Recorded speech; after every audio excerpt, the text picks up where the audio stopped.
Hello, everyone, and welcome to the Fighting Roundtable. I'm Dante Analysis, zooming in with Monique Sarah from Combat Sports Unwrapped. Thanks for coming back. No problem. I mean, we got a lot to talk about. Obviously, we have the topic Mm-hmm. at hand for this podcast, but we also have to recap what just happened on Yes, Saturday. definitely. Yeah, I have more than one opinion on what happened last night, but yeah. So yeah, we'll have that in uh, as we go on. And if you're tuning in, feel free to comment in the live stream.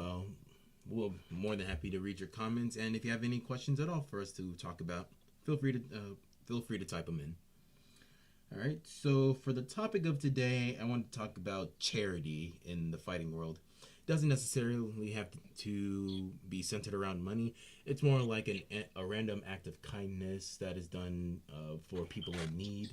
Um, how you perceive that in the fighting world, how fighters help each other, help audiences, and I guess how that affects the culture at large.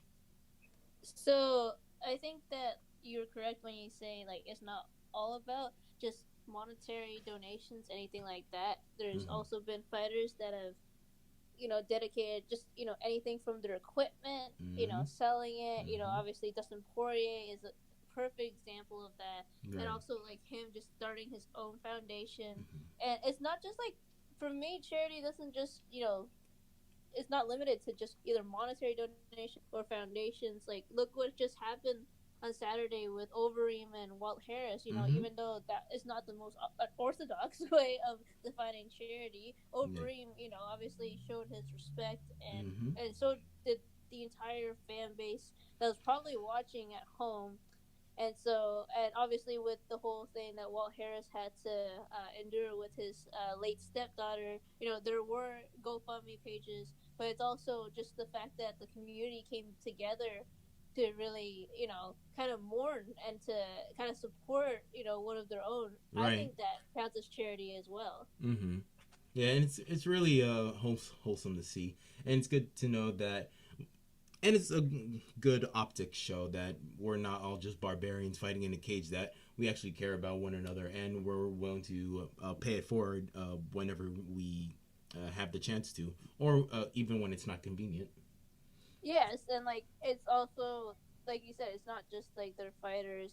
Even if you're facing someone for an important position, let me give an example. So just recently, me and you were talking about this maybe a few minutes ago, that unfortunately Khabib, dad is still in critical condition. Yeah. He is suffering from COVID-19, and Mm-hmm. it's funny because the one person that has the biggest beef with him right now is Conor McGregor, and even Conor McGregor came out to Mm-hmm. say some nice words Yeah. to Khabib, and we all know that Conor's not always capable of doing that, but Yeah. that's the whole point, is that charity to me is like you going out of your way to do Mm-hmm. Mm-hmm. something that doesn't benefit you, right? Right.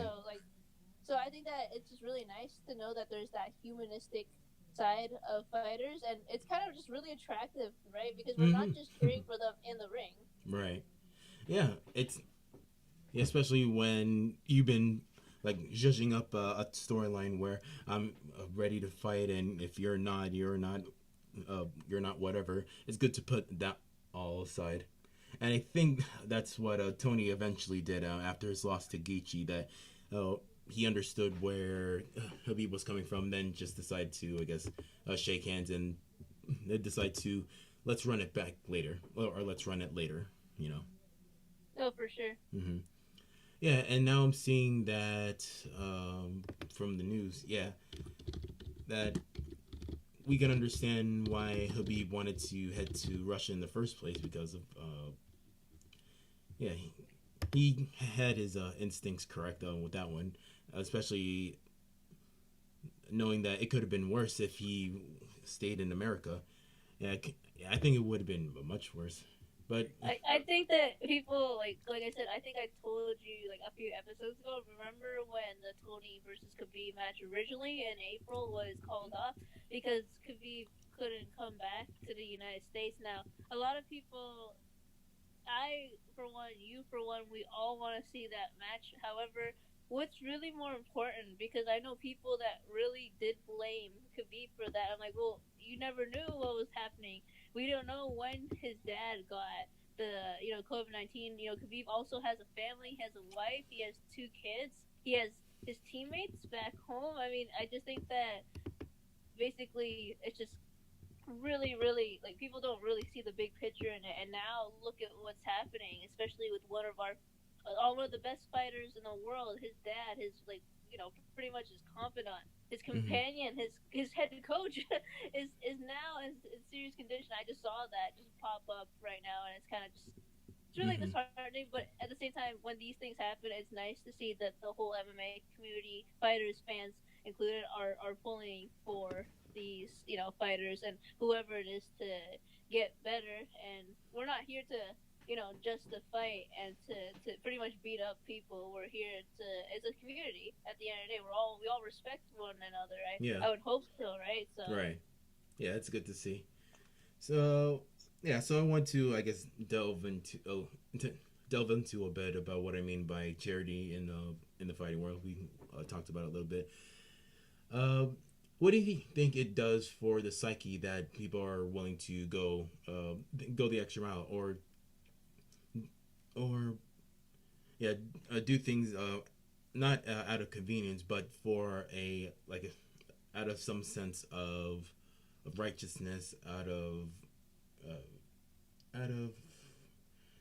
and for potential companionship, or just they believe it's the right thing. What does it say about even in a world where people are paid or even enjoy beating each other up? What does it say that there's still a sense of there is a capacity for that?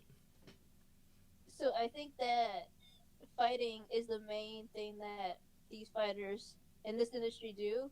However, like how we are raised, how these fighters were raised, they all have different morals, Mm-hmm. obviously principles that actually carry over, not just personally, but obviously in the fight world. You can see a lot of fighters just, they show their heart, and not just the ring, but like outside and with big issues. And I think that for them, at least I'm putting myself, I guess, in a fighter's perspective, that yeah, sure, they were paid to, like you said, beat up, destroy, sometimes break limbs. Right. However, I think that maybe there is that part of them. I believe maybe it could do with either religion, morals, how you were raised, the things that you've seen in your life, right? Because all these fighters, not all of them were raised to have, to be paid, this amount of money to fight. Some of them were raised in really poor conditions. Some of them have seen a Mm-hmm. lot in their Mm-hmm. lifetime. Family members passing away. One of my favorite examples is my homegirl, Tracy Cortez. Her story literally just breaks my heart and Mm-hmm. breaks everybody's heart when Right. you think about it. But like you can see, like from her perspective, she lost both her mom and her brother, that was his dream. Sorry, for him to make it in the UFC. And like because of that, I feel like she is that certain way where it's normal, or that's natural for her to really go the extra mile and support different either groups, charities, whether it's fans too. Like I've seen a lot of fighters, like these fans, like will write in, and they're obviously maybe on their last you know few months of living, or they're going through something really tragic. But I Mm-hmm. think that because of these fighters, whether they've gone through experiences, whether it's based on their morals or their religion, there is part of that, like brain, or your heart kind of speaks, that Mm-hmm. you kind of just feel for these causes, right? So Right. I think that it's like it's not just because they're fighters; they're human beings at the end of the day. Mm-hmm. Hey, I absolutely agree. Yeah, it reminds me of when Ray Borg was talking about how his son was going through some health problems, and Brendan Schaub shouted him out by saying that uh, I'll be more than happy to help you out with, I think it was like funding his son's heart surgery. I think that's what happened.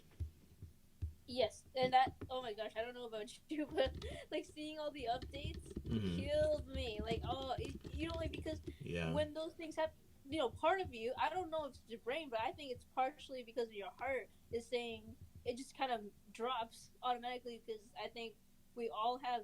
Well, I would hope that we would all have some type of goodness in us, and even the people or fighters that you don't think would have like a sentimental bone in their body, aka Conor McGregor, has even shown recently Yeah. that it's not. Yeah, okay, yes, I hate this fighter so much, but I would never wish that on anybody, right? Mm-hmm. So I think that what's the other one? I think it was Khabib one time because he was facing against Dustin Poirier, and Yeah. Poirier, everybody knows, is probably one of the most charitable, if not the most charitable, fighter in the UFC right now. After that fight, even though Khabib did win, Khabib decided to donate his gear to Dustin Poirier's foundation, and he didn't have to do that. Like Yeah. there wasn't actually like a huge any kind of cause or anything like that. But it could be knowing as a person that he is, you can just tell that he didn't have to do that, but he went the extra mile because he knew that some things are bigger than fighting. And I think that that's my thesis in this whole episode in the podcast is that it's like some things are just bigger than fighting. It's not Yeah. all about fighting. Mm-hmm. Yeah. Oh, yeah. And to just clarify, I mean, to clean up what I said, it was about I'm reading this here. It was about an abnormal buildup of fluid in his son's brain, hydrocephalus. Yep, Yeah. So that's that. just too tragic. Yeah, So I know. I'm glad that everybody kind of pulled together Mm-hmm. for Ray Borg. Yeah, and big ups on Dana White about the with the Dustin Poirier and Habib story that he was willing to pay double of whatever they made to that charity. Yep, yeah, he would match it. Yeah, Yeah, for sure. yeah, and during the pandemic, Dustin volunteered to to cook for the cook for employees that were going for essential employees whenever they needed lunch. Yeah, because yeah it was part of the I guess fueling essential employees that were going out there and risking catching COVID themselves. Yeah, I mean, shout out to frontline workers. I'm also a frontline worker, so Mm-hmm. I understand, like, that this is actually more crucial Yeah. than what people want. And, like, Dustin Poirier did not have to, like, risk his life, Mm-hmm. pretty much risk his life to do that for these frontline workers. But that obviously shows, like, his heart. And his heart is obviously super big when it comes to fighting.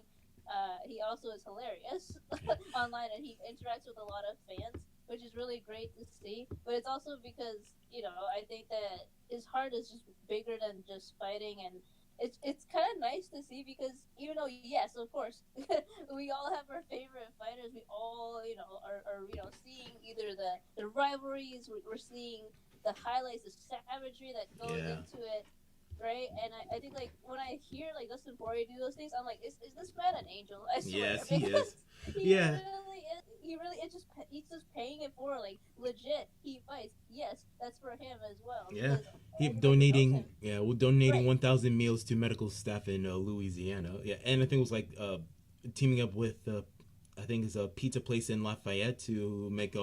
local medical Yeah. staff members feel appreciated. So it's a beautiful thing.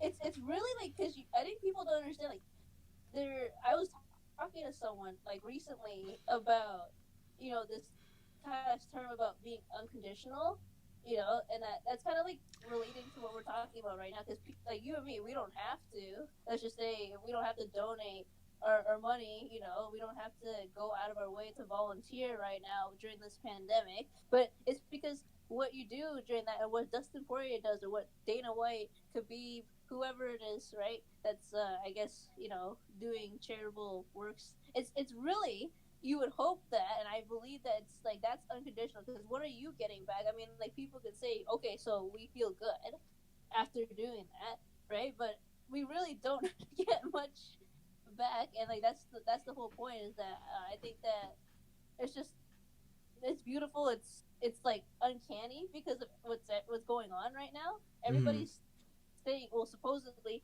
staying in to like protect themselves, and like for someone to go out of their way when obviously we don't know when the next time he's gonna fight, but he knows that he might fight soon, Yeah. and like he has to protect himself because we already saw Jacques Souza get COVID-19 Mm-hmm. as well, and like obviously now Khabib's dad and all that. So I think Yeah. that I think it says a lot. I think it says that, you know, it's more about somebody's heart and what they're, I guess, raised as, like, you know, the experiences that they've had in life to really make them realize, like, you know, there's more to just fighting, there's more than just making money, you know, more to just my business.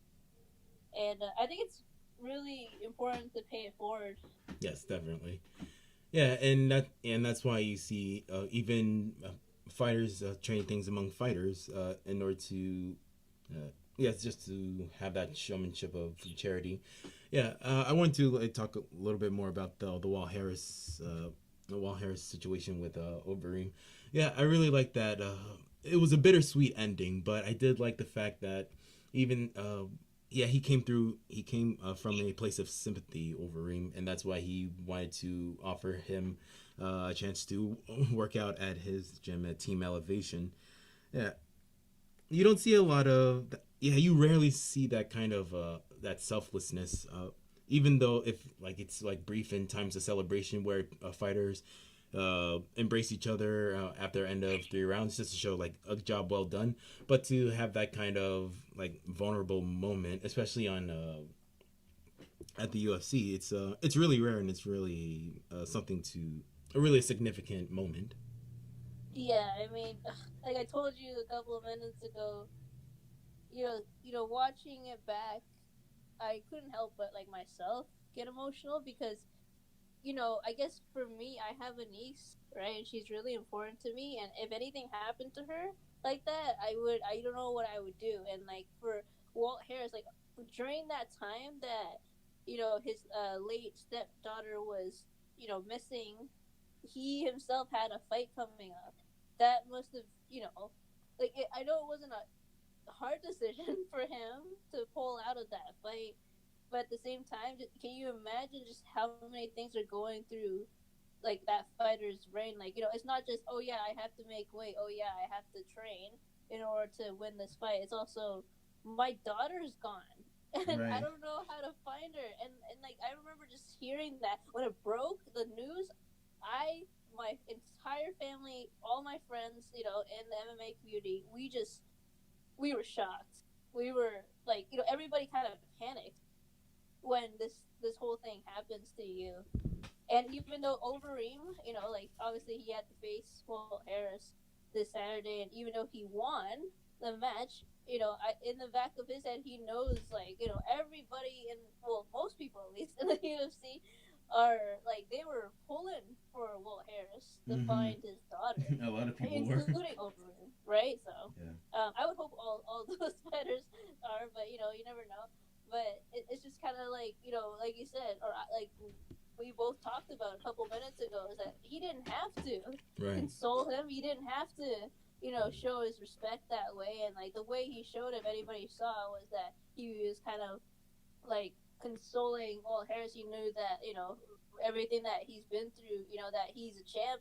Mm-hmm. And I think it's really nice to see, because Overeem, like, that win for him was big, Yes. but it didn't matter in the moment, right? It literally just didn't matter because he knew, obviously, what Walt Harris has been through, how much he had to, like, kind of pull himself back up, and it really gave him the motivation to fight the way he did. And honestly, guys, if you haven't seen that fight, you have to watch the highlights. Walt Harris did drop Overeem early on as well, so it's not like it was a very dominant fight. There was obviously his stepdaughter. He said that he was fighting for her and memory of her. And Mm-hmm. I don't know. I think we were talking a little bit, obviously when that happened, and I just know that when he came into the ring, I already got emotional. I already, just remembered how many months ago, Mm-hmm. right, that it happened, and then now it's kind of, you're kind of like, okay, now it's about moving on, and kind of in the way, like, still, I guess, being there and fighting for her memory, because she's pretty much like, for me, like when that whole thing happened, I just felt like the sign that maybe she was watching over, that there was like something more than just fighting. Like I said, it was more than that. It's more about just, kind of not just doing the right thing. I don't think it's about doing the right thing for that moment. I think it's about, you know kind of like you can relate to it when you have people that you care about, and if something happens to them, and Mm-hmm. you have no control over that. Like that's what I mean. Like I think that it was more about the fact that Overeem, whoever other fighters, whoever other commentators, Pope Elder has a daughter as well. By the way, Right. if I didn't know, like he was already saying some nice words to him when doing the commentary. So I mean, I just think that at that point, it was about more about how everybody has someone in their life that is really important to them, Mm-hmm. and if something happens to them, they couldn't forgive themselves. And for Walt Harris, he didn't have to do that. He didn't have to take the fight to Overeem, right? True. So like that was his choice to make, and so Overeem knew that. The UFC knew that. Everybody that at least was in the production, like they all knew that. So Yeah. So yeah, it's nice to hear. And to stay on the topic of foundations, you're familiar with the Francis Ngannou Foundation, yes? yes, sir. I was just like thinking about that a few days ago, Mm-hmm. actually. Yeah. And charity is a nice way of like paying it forward, not just to not just amongst fighters, but to the next generation of people that may be either a fighting fan, a fighting enthusiast, or for people who are outside of the fighting world, but just help show that through what through what the fighters love to do, through their passion, that they're able to pay it forward in their own separate communities. So, uh, my question is, how do you how do you see this? Uh, how do you see this reflecting on the fighting world at large, showing showing these charitable acts? I'm trying to think about like when I started watching right MMA, Mm-hmm. and I don't think there was many of those kind of big charitable acts from fighters. Maybe I just didn't see it, Mm-hmm. but I just know that it's definitely involved in the fight world, especially in the fight community, Mm-hmm. especially in the fighter community. Right. That when you see like because before it was all about okay, I want to make money and fight, or I want to fight so I can make money and I can be champion. Yeah, and that didn't really reflect well on the fighting world at large, especially with the mainstream media. So yeah, but the mainstream media will be what it is, even in the sports media. Right, and I think like when you think about the opportunities that we have now with social media, I bet you that there are fighters that before they had these causes, Mm-hmm. and I think that even though they might have been a big name or anything, it's not as like you get so much more exposure to everything now that when you're a fighter. So for the fact that Dustin Poirier, Francis Ngannou, there's obviously a lot more that I can list right now. They have the power of social media, and like because of that, everybody is more connected. So they're more connected to their fans. They're more connected to like not just the community, but organizations that could probably help them with their charitable foundations or acts. Yeah. And I think that because of that, like I think it really made it more kind of easier, right, in a way, because now like imagine I have a passion for what's called when I go to women's shelters, right? And before Right. I would just have to like call them and say like, oh yeah, I'm coming over, and like ask a couple of my friends or something or my family they want to come with me to, I guess, what, service them. And now I can like promote that like the women's shelter in a way that I could never do that a couple of years ago. So I think that because of that, because of social media, it makes it you know it makes it like it affects the fight community in a good way, Mm-hmm. because now we can talk more than just fighting. We can talk more than just title bouts and all of that. So, Oh, good for you, by the way. Just thank you. oh yeah, but yeah, yeah, I definitely see that. Yeah, and and I think this will, I think this is just one of the steps towards making it more mainstream because yeah, MMA is maybe it was because of the current management, but I think it's still in the shadows of sports only because of the nature of the sport. Yeah, of all not only combat sports but sports in general. It's kind of still in the shadow, only because I don't know, but maybe it's just the current management. But these kinds of acts.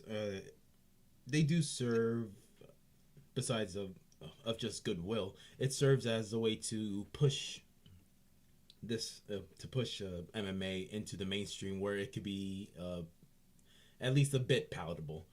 Uh, my question is whether it will be enough or whether it will change the nature of the sport. Yeah, and I think that, or if it does change, it will change it for the better. That's a good question because me and I am a fan of a lot of mainstream sports. Right. And a lot there are obviously a lot of team sports, and you know that in mainstream sports there are athletes that have amazing foundations. LeBron James, perfect example of that. With this little school that he's making, it makes you realize that I think that MMA is going to go towards that route. Whether it's I don't know if it's going to take a while. I think eventually it's definitely going to push towards it because when you think of mainstream sports and you think of the athletes that have these either charitable acts or foundations, everybody pretty much knows about it because it's the mainstream sport. Now MMA is still kind of getting there. A lot of people are talking about it. My point when you asked about it was the fact that I know that now we're obviously in this pandemic, and when things happen like this or things happen to fighters, I kind of wish as a fan that we don't have to just wait till something like this Right. happens. You know what I mean? Like, of course, it's literally me saying I want us to push more into the mainstream, no, well, the mainstream sports industry in terms of how well these organizations are known by Right. these sports or these athletes. Mm-hmm. I think that it's still like that, and I'm not saying it's a bad thing because obviously with the whole Rainbow situation, Dustin Poirier Foundation, this pandemic, Khabib, what's happening with his dad. Of course, when these things happen, it's going to bring the community together. But I hope that in time, and I really think that it will be that way eventually. That it's not just because something's happening that we can't talk about different foundations. So Yeah, definitely. Yeah. Honestly, if I were to just throw my opinion in here, I think it is a good change to see these acts of charity becoming more and more frequent. Uh, Even though they open up on occasion, the fact that we there's a noticeable change in the frequency of charitable uh, moments. I think it will change the sport, and I think it will change it for the better. Only because it's a more wholesome world. A more wholesome world is better, even uh, especially in uh, a type of sport like this. But it'll also yeah, show that, yeah, it's also a good way of, you know, the way sports works is that once it builds up to a certain point, it has a way of like paying it forward so that it becomes like a revolving door, like you pay something forward. People that come for you will come after you. They will see your good deeds and want to, I guess, pay forward in gratitude by coming up and and get to a point where they can do the same thing, and it goes on and on and on like that, like a feedback loop. So, right. And and I think I that's was what we'll using see. that. Yeah, and I think Right. we'll start to see that in combat sports and in MMA specifically. I mean, I hope so, and I think that you're right. Like, I see it. Like, the trajectory is going up and up. It's about, like you said, there's the feedback loop. It's about, okay, so let's just say we're talking about the UFC. Yep. If they take this social responsibility really seriously, and in their fight nights or pay-per-views, they kind of plug the fact that they're doing these charitable acts. It's not only gonna touch my heart or your heart or all these hardcore fans or all the casual fans out there. It's gonna actually bring more people into the market because it's not just about fighting. It literally creates a dimension and a layer that satisfies someone emotional, well-being, if that makes sense. Like it satisfies my emotional like when I think about Right. all the charitable acts and the foundations and all that, and like the nice words that these fighters have said in lieu of all this going on, it makes me kind of like, obviously it brings me this happiness that I can't just get from fighting, right? Because we're not just wired, well, I would hope not. We're not just wired to like want two people to beat each other up to a pulp for a belt or for a contender, I guess spot.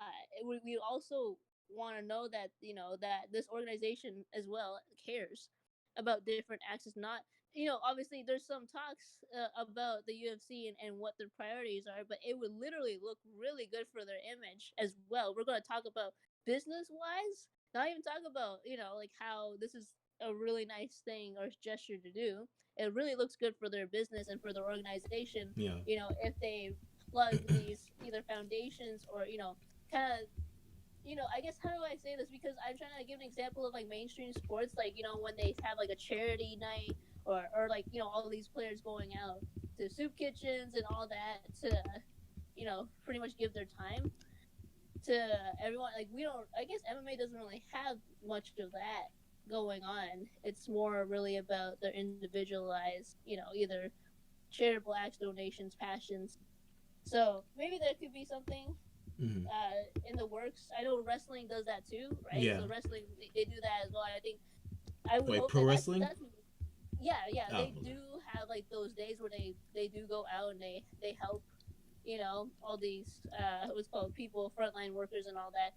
I think that it'd be nice if the MMA or if UFC in general, the organization does think about something like that. Hmm. I think that it'll only do good, right? It's only going to help the business. It's only going to help the fans, get to where it's not just about fighting. It's more than just that, and you kind of fall in love with the sport and the organization and the fighters, Hmm. as well as my third point, which is, it's going to bring more people, as because a lot of people that don't know about this world, they think that it's just all about me and you wanting to see people get beat up a lot. Like that's True. exactly what, what I mean. Like the people don't actually know anything about MMA, and like if they knew that, obviously this organization or these fighters are doing just more than beating each other up, I think that's only gonna, liven up the sport and kind of push it towards a mainstream platform, which I hope they do, and I think they will eventually.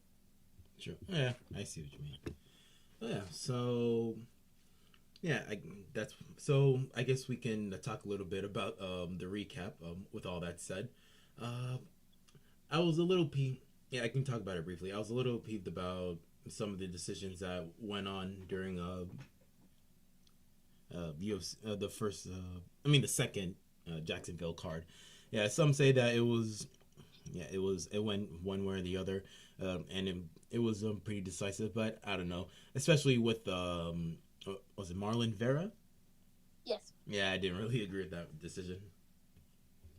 Yeah, I mean, like I said, let's go to you that there was something that I had to attend to, so I had to actually kind of go back Mm-hmm. and look at the highlights and really dissect and analyze how these fights went. And like at least for me, what I remember was obviously I watched the prelims and then I watched probably the first fight before the decision was made. Then I had to go somewhere. So now I'm trying to think right now. Mm-hmm. I think that I have to like. It's honestly, I don't know if in terms of a robbery, I don't know if I agree with you in that sense. I know that I have the same, thought process as you. I don't know if I think it's a robbery. I think maybe a few of these fights were close enough, but there's obviously maybe one or two things that made it obvious, right? Mm-hmm. That one fighter clearly took it, but definitely in the main card, like maybe half those fights, I was kind of like, whoa, but I don't agree with this at all. Mm-hmm. And I think that that's the reason why you were, asking about it. Marlon Vera, I saw a little bit of that fight, and then I had to catch the highlights. Look, Sonya Dong, I honestly, me and you picked him, okay, Yeah. to win this fight. And so I believe there was a round that Sonya Dong was dominating him, if I'm Mm-hmm. not mistaken. And then pretty much at the end, a lot of people were saying it was closer than it was. I think Vera maybe just like squeezed through. Maybe that's just me though. I don't know Mm-hmm. because I had to watch it again and again. Right. Because I wasn't watching it live with Mm-hmm. everybody else. Right. And it kind of remind me of the Song Yadong fight. Yeah, oh wait, that was a Song Yadong fight. Ugh, man, I'm out of it. Anyway, but yeah, I think it's like this. I mean, I don't want to take anything from Song Yadong because he is tough. I was just saying that it's kind of a thing with it's kind of a thing with new market, with the new markets and new countries. It's kind of thing with Darren Till that if you want to have like success in the future success in small markets that could be built up, like with Liverpool MMA, with Chinese MMA, you would want to, I guess, do whatever it takes to like sway it sway it one way or the other, and people kind of see that happening for sure. That's why in my last episode, like last few episodes way back, we talked about how judges are influenced by the crowd, and sometimes it's influenced by the fact that uh, they want their hometown hero to make it, so that way UFC can come back. Yeah, that's another reason that they want to do it as well. It could be influenced by the people on the ground up, even though the commissions are a part of it too.